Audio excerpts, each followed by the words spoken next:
Bonjour à tous, bienvenue dans l'émission Opinion de la FWA, la Fédération Wallonne de l'Agriculture. Aujourd'hui, nous allons vous parler des pratiques commerciales déloyales. Mais pour commencer, j'avais envie de mettre en avant une pratique très positive entre un producteur, un transformateur et un distributeur. Pour ça, je vous laisse écouter la chouette relation qu'a Daniel Collienne avec l'Amicale des boulangers.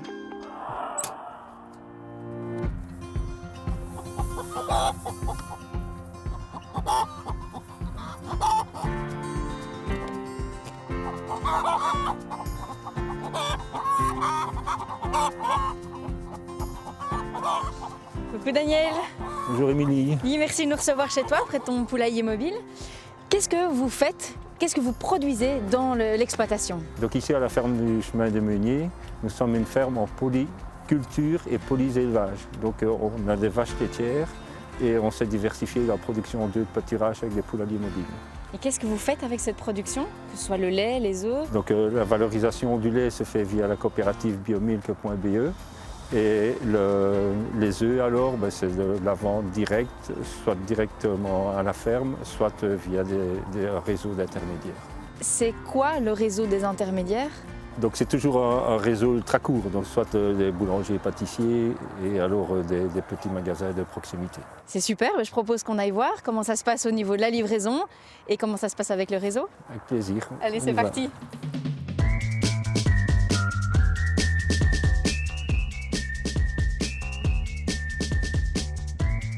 Merci beaucoup Suzanne, à bientôt. À bientôt, faites bonne route. Merci. Au revoir.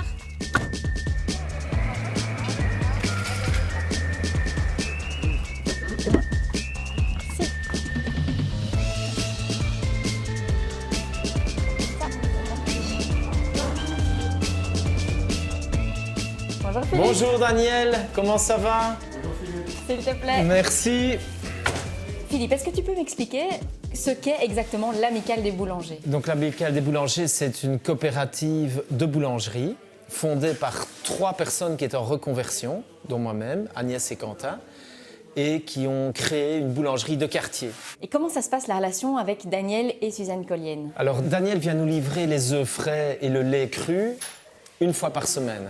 Il a les clés de la boulangerie, il les met directement dans le frigo, on lui fait confiance et on fait la commande 2 jours à l'avance. Donc ça permet aussi, il s'adapte un peu à notre production. Et toutes ces matières premières de Daniel entrent dans la composition de nos tartes, de nos cougnous, de nos biscuits, de tout ce qu'on fait durant la semaine. Et pourquoi faire appel au circuit court? D'abord pour avoir une matière première de qualité. Donc ces œufs sont bio, sont lait cru et bio.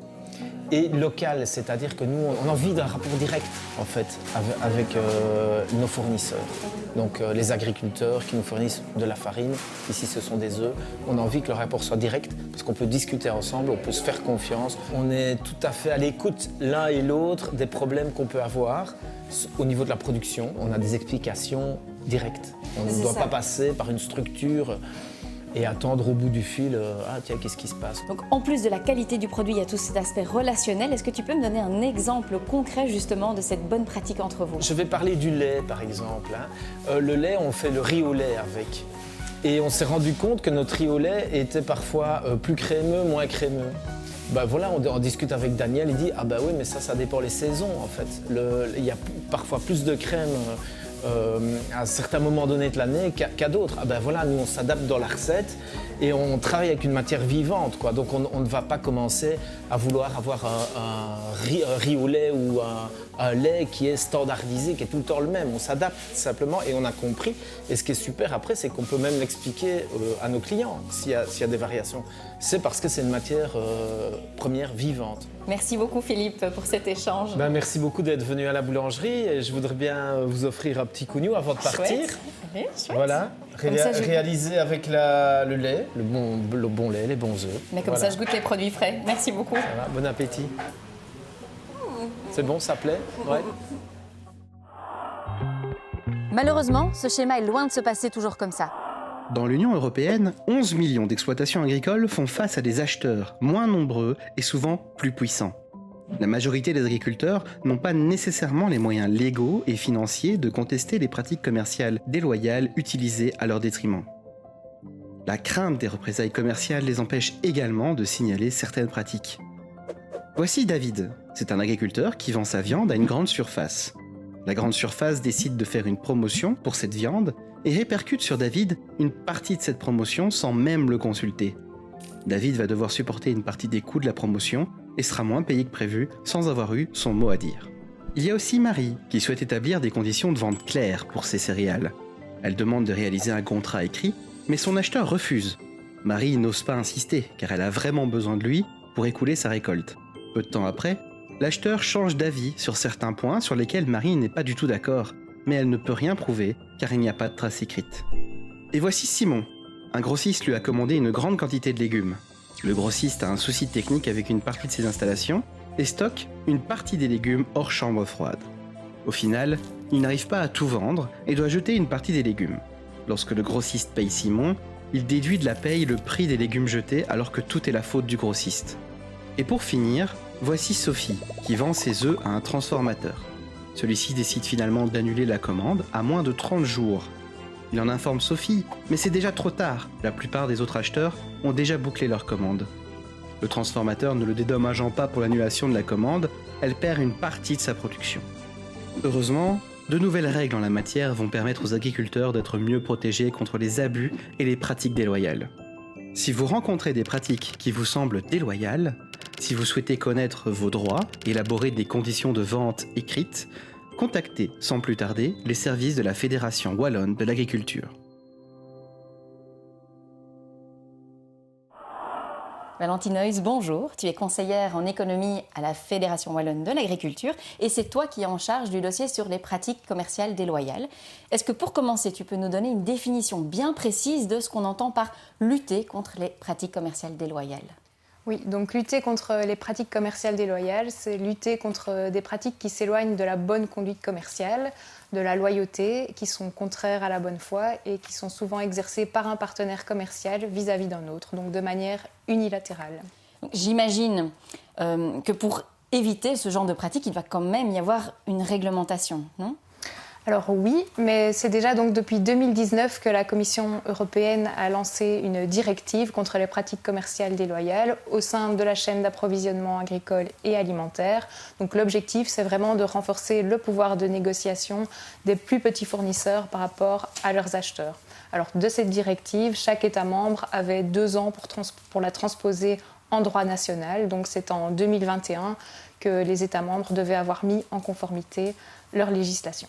Ok, donc pour la fin de cette année, l'ensemble des pays de l'UE auront finalisé donc, cette loi. Et qu'est-ce qu'il en est pour la Belgique ? Alors, au niveau de la Belgique, donc, je peux vous dire qu'on arrive au bout de ce processus de transposition puisque les textes de loi ont été adoptés en séance plénière récemment et la publication au Moniteur belge va bientôt suivre, donc les règles seront bientôt en vigueur. Allez, ça c'est une très très bonne nouvelle. Mais jusqu'à présent, ça veut dire qu'il n'y avait rien pour protéger les producteurs. Alors pas tout à fait, puisque depuis 2019 en Belgique, il existe déjà la loi qu'on appelle la loi B2B, donc business to business, et qui règle tout ce qui est relations interentreprises. Donc ce sont toutes des pratiques interdites telles que l'abus de dépendance économique, les pratiques trompeuses, voilà. Mais c'est une portée plus large pour toutes les entreprises. Mais donc si la Belgique avait déjà adopté une loi sur comment gérer les relations entre entreprises, quelle est la plus-value de cette nouvelle directive ? Alors cette directive est vraiment spécifique au secteur agricole et alimentaire, donc elle n'est pas aussi large que la loi B2B, donc c'est vraiment une plus-value pour le secteur puisqu'elle permet d'aller plus loin à certains niveaux. Okay. Est-ce que tu aurais un exemple au niveau de la loi B2B et cette nouvelle directive ? Alors on peut par exemple penser aux clauses abusives. Donc s'il y a des clauses abusives dans des contrats, on peut se référer à la loi B2B et ce pour toutes les entreprises de tout secteur et qu'on soit acheteur ou fournisseur. Alors que par contre, au niveau de la directive européenne, par exemple, on peut se référer à une règle qui permet de ne pas, d'interdire en tout cas, d'annuler des commandes à brève échéance, ce qui est vraiment spécifique à la chaîne agricole et alimentaire vu le caractère périssable des produits. Et donc, on peut dans ce cas-là se référer plutôt à la directive. Ok, donc c'est très clair. Pour résumer, on a une nouvelle directive qui est vraiment spécifique au secteur agroalimentaire et on a la loi B2B qui est vraiment beaucoup plus générale et qui est déjà en vigueur. Mais que contient exactement la nouvelle directive ? Alors la directive protège donc les fournisseurs par rapport à leurs acheteurs contre toute une liste de pratiques qui seront interdites, des pratiques jugées déloyales. Donc quand tu utilises le terme la chaîne d'approvisionnement agroalimentaire, donc tu veux bien parler de la chaîne qui relie 3 secteurs importants de l'économie européenne. On a d'abord le secteur agricole, on a ensuite l'industrie agroalimentaire et on a après le secteur de la distribution. C'est bien ça? Oui, c'est bien ça. Mais pourquoi cette chaîne d'approvisionnement agroalimentaire est-elle particulièrement vulnérable? Alors, elle est vulnérable parce que déjà au niveau de la production agricole, on a fait face à pas mal de réformes de la PAC, donc la politique agricole commune, et on a une suppression des barrières commerciales. Donc, on se retrouve vraiment dans une agriculture qui est ouverte sur le marché mondial et donc avec des revenus très volatiles. Par ailleurs, on a également le fait que la production agricole dépend vraiment des conditions climatiques et donc on a une offre qui est variable d'année en année, mais avec une demande qui est toujours constante. Et donc, on a certaines difficultés à ce niveau-là, au niveau de la production. On a également le fait que les denrées soient périssables et donc on n'a pas toujours de solution alternative et la production doit être écoulée en temps voulu. Puis on a également un long temps de planification et de production puisqu'on ne produit pas du lait ou de la viande en 2 jours. Et puis on a aussi le fait que les agriculteurs sont un marché assez fragmenté par rapport à des acheteurs qui sont eux très concentrés. Donc on a beaucoup moins d'acheteurs et on a beaucoup d'agriculteurs. Et donc forcément, ils ont des conditions qui leur sont imposées et pas toujours la possibilité de négocier. Ok, donc si je résume, tous les paramètres que tu viens de citer, donc c'est-à-dire la volatilité des revenus, tu as parlé de la périssabilité, etc. Donc tous ces paramètres ont conduit le législateur européen à adopter une directive qui vise à protéger un groupe de partenaires économiques qui sont particulièrement vulnérables, à savoir les fournisseurs en produits agroalimentaires. C'est bien ça? Voilà, oui, c'est ça. Et je voudrais également ajouter le fait qu'il n'y a pas seulement les intérêts économiques de ces maillons qui priment, mais il y a aussi le fait que ces pratiques commerciales déloyales sont vraiment préjudiciables pour une économie transparente, efficace, et on a parfois une mauvaise affectation des recettes et qui pousse certains acteurs du marché qui sont au départ sains et compétitifs à devoir le quitter en raison de certaines pressions illicites. C'est vraiment incroyable et je n'arrive pas à comprendre pourquoi c'est seulement maintenant que cette directive a été mise en place. Alors en fait, la Commission avait au départ un rôle de soutien à certaines initiatives qui étaient prises, comme la concertation de la chaîne qui existe au niveau européen mais aussi national. Malheureusement, ces initiatives, malgré leur utilité, n'ont pas été suffisantes pour permettre de stopper ces pratiques déloyales. Donc d'où l'intérêt aussi, j'imagine, de cette directive qui est vraiment d'harmoniser aussi bien les règles minimales qui étaient dans chaque pays. Oui, voilà, c'est vraiment ça. Et donc chaque pays aura sa propre autorité d'application. Donc pour la Belgique, ce sera l'inspection économique qui sera en charge donc, des sanctions, de l'évaluation et des enquêtes qui seront menées dans ce domaine. Et concrètement, comment ça va se passer? Alors concrètement, donc, on a une liste de pratiques interdites, donc une liste noire et une liste grise. En fait, la liste noire, ça concerne des pratiques qui sont totalement interdites, alors que la liste grise concerne des pratiques qui sont interdites. Elles sont présumées déloyales, sauf si elles ont été convenues de manière claire et non ambiguë au départ entre les 2 acteurs. Rapidement, quelques petits exemples de pratiques qu'on retrouve sur la liste noire. Oui, donc par exemple, on peut penser au délai de paiement tardif, on peut penser à l'annulation de commande en dernière minute, mais également aussi aux modifications unilatérales par l'acheteur de certaines conditions, que ce soit les volumes, le lieu, le calendrier des livraisons. Merci Valentine. Je propose maintenant d'écouter le témoignage d'Henri Herman et Étienne Ernoux. Merci Étienne de témoigner pour le secteur production végétale. Est-ce que tu peux me donner quelques cas de pratiques commerciales déloyales qu'on retrouve justement dans ce secteur? Mais tu vois Émilie, s'agissant par exemple du secteur des légumes, Oui. on se trouve dans une situation où parfois les délais de paiement entre le semis et la livraison de la production et puis le délai de paiement après sont beaucoup trop longs. C'est invivable pour certaines productions et certains producteurs. Oui. Un autre cas, exemple, ouais. par exemple, s'agissant de la production qui est très à la mode, la production locale. Des agriculteurs peuvent livrer directement dans des commerces et constatent que les invendus doivent être repris par l'agriculteur, alors qu'une certaine quantité était programmée dès le départ. C'est tout à fait problématique parce qu'il y a une perte de revenus évidente et en plus c'est du gaspillage. Par contre, par exemple sur le secteur des céréales, nous sommes déjà arrivés à ce qui est une amélioration quant aux critères de qualité. Aujourd'hui, l'agriculteur peut demander une contre-analyse de la qualité de la céréale produite commercialisée chez le négociant pour avoir des critères objectifs définis par des laboratoires de qualité indépendants. Ça, c'est une grosse avancée. Il y a aussi une autre problématique quant au contrat de culture. Il arrive que des agriculteurs ont déjà emblavé la culture alors que le contrat n'est pas encore signé. Et à ce moment-là, ça pose des problèmes dès lors que le contrat ne correspond pas à ce que l'agriculteur pensait réaliser pour la culture. Donc voilà. Merci Étienne.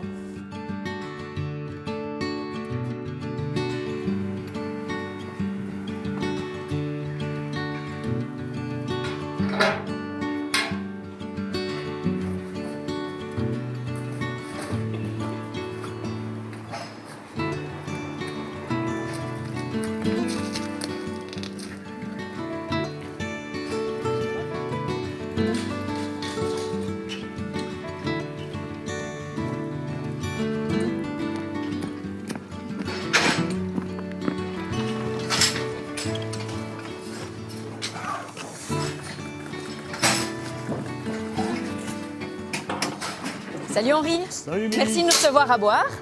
Je vais te donner un petit coup de main. Allez, vas-y. Comme tu le sais, on est dans une émission qui parle des pratiques commerciales déloyales. Déjà, je te remercie de témoigner. Première question que j'ai à te poser, est-ce que tu peux me donner un exemple de pratique commerciale déloyale qu'on retrouve dans le secteur bovin? Il y a les délais de chargement. Donc, quand l'offre est un petit peu supérieure à la demande, on freine pour charger les bêtes. Elles peuvent rester jusqu'à 3 à 6 semaines en plus à l'exploitation. Et alors, pour nous, on soigne 4 ou 5 semaines en plus sans qu'on ne touche quelque chose en plus. Donc là, il y a déjà une fraude pour nous autres éleveurs. Ok. Est-ce que tu as un deuxième exemple à m'expliquer?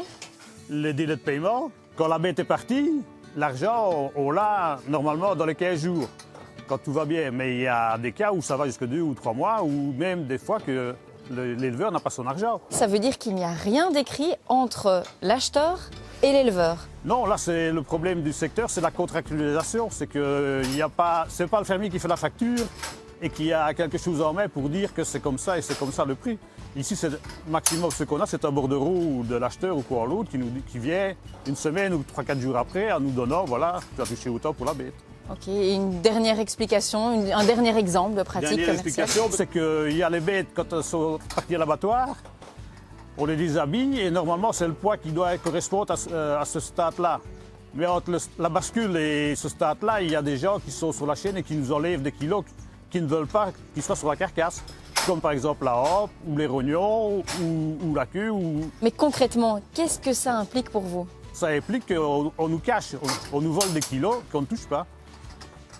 C'est comme si vous achetez 1 kilo de viande à la boucherie et que le boucher, il prend un tiers ou un dixième de la viande pour remettre de côté pour son chien ou quoi l'autre et que vous payez le kilo. Donc c'est juste la même chose.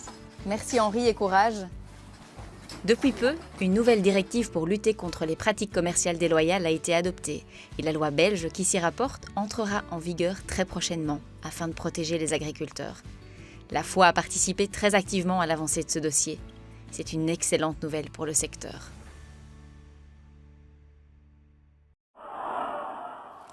Pour expliquer un peu le contexte justement de ces vidéos, de ces témoignages qu'on vient d'entendre. Donc il y a pas mal d'agriculteurs qui sont concernés par ces pratiques commerciales déloyales, mais qui n'ont pas osé témoigner devant la caméra. On ressent, je trouve, chez eux une crainte assez forte de représailles économiques, si je peux me permettre. Est-ce qu'avec cette directive, Valentine, tu penses que les agriculteurs vont oser introduire une plainte ? Alors, cette directive met en place un système de confidentialité du plaignant. Donc, elle permet d'introduire en tout cas une plainte de manière anonyme. et également de passer par les organisations qui représentent les agriculteurs, ce qui est aussi un moyen d'anonymiser, je vais dire, la plainte. Donc la directive offre cette possibilité et l'un des objectifs, c'est effectivement d'éliminer ce facteur crainte qui existe actuellement et de pouvoir permettre à tout un chacun de se défendre contre les pratiques. Merci Valentine pour toutes ces explications. Je trouve que c'était vraiment très clair et très abordable. Je vous propose maintenant d'en discuter avec le ministre David Clarinval.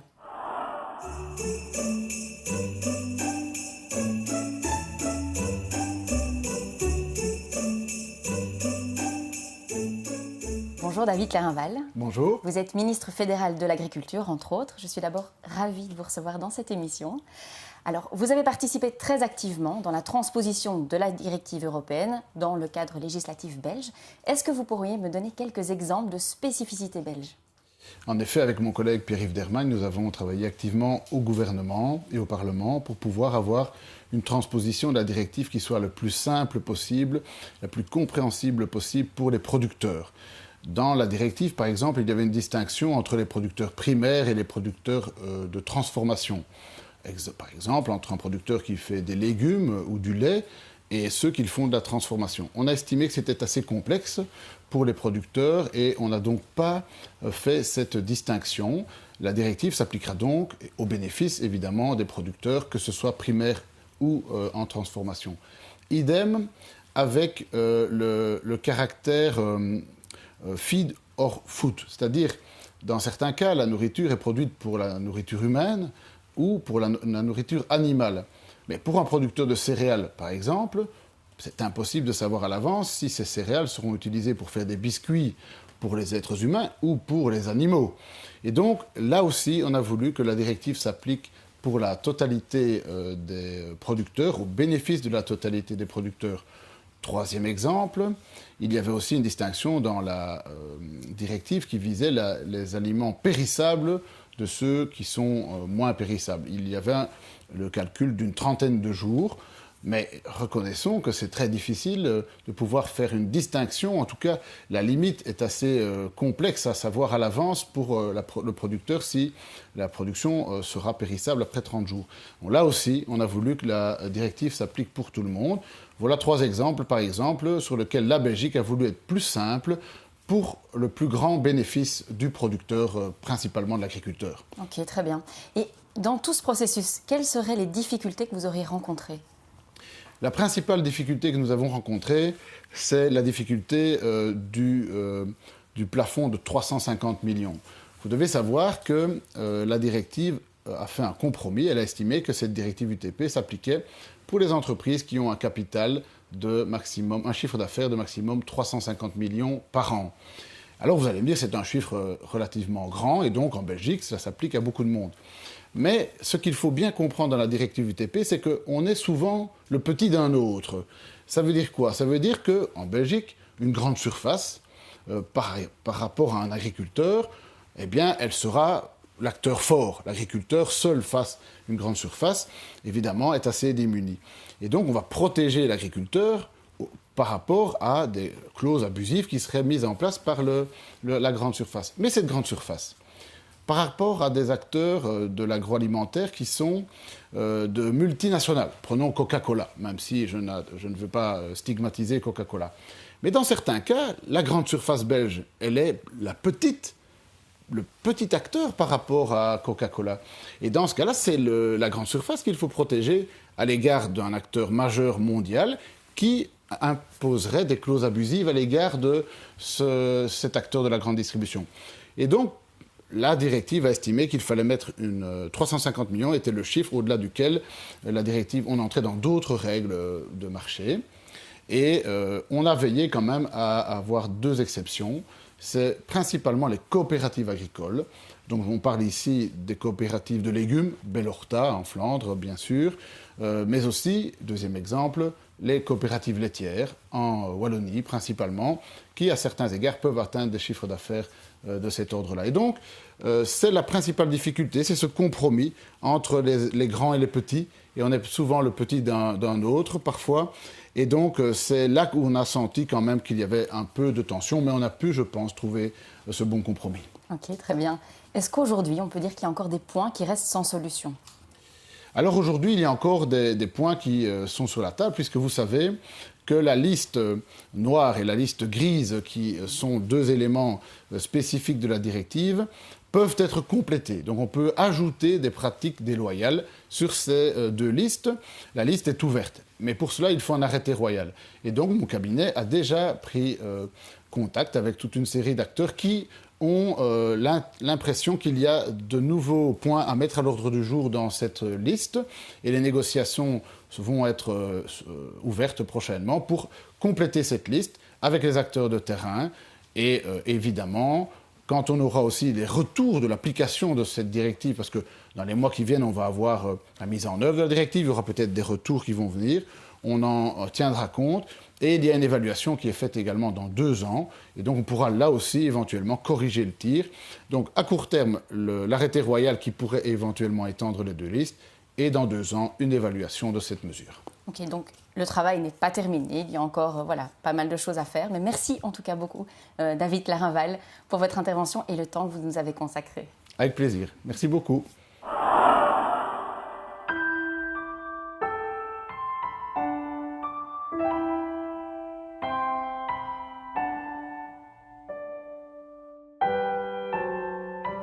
Bonjour Marianne. J'aimerais que pour cette conclusion, tu puisses expliquer le travail de la foi dans ce dossier.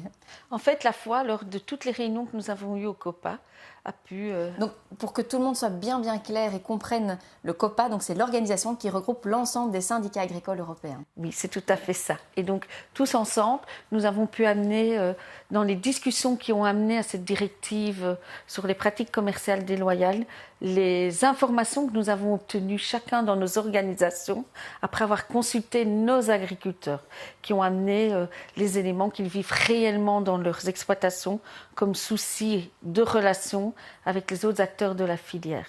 Et donc, à la fois, on l'a fait au niveau de notre groupe de travail économie et dans toutes nos commissions, que ce soit au niveau de la commission production végétale, animale, agriculture biologique ou production laitière. Ensuite, on a fait ce même travail de revendication au niveau national lors de l'application de cette directive dans la législation belge. Okay. Est-ce que vous avez travaillé donc avec les cabinets c'est quel cabinet qui était impliqué ? En fait, on a travaillé avec le cabinet du ministre Clarinval et d'Herman, qui sont ministres de l'Agriculture et de l'Économie au niveau fédéral. Donc on l'a entendu justement avant, le ministre Clarinval expliquait que le dossier n'était pas terminé. Est-ce qu'il en est de même pour la foi ? Est-ce que vous allez continuer à travailler sur ce dossier ? Évidemment, Émilie, on va informer nos agriculteurs sur cette législation.